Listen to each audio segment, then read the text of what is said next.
பதவியேற்ற விஜய் தலைமை செயலகம் வந்திருக்கிறார். அவருக்கு அங்கு சிறப்பான வரவேற்பு அளிக்கப்பட்டது. கூடுதல் விவரங்களை வழங்குகிறார். அதாவது ஆளுநரால் முதலமைச்சராக பதவி பிரமாணம் செய்து வைக்கப்பட்டது. அவர்களும் சேர்ந்து 9 அமைச்சர்களும் பதவி பிரமாணம் செய்து கொண்டனர். இந்த நிகழ்ச்சிகள் அனைத்தும் நேரு உள் விளையாட்டு அரங்கத்தில் நடைபெற்றது.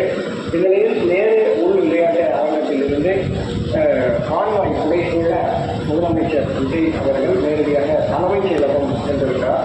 அந்த இடத்துல அவருக்கு பாரம்பரிய முறைப்படி வரவேற்பு அளிக்கப்பட்டது.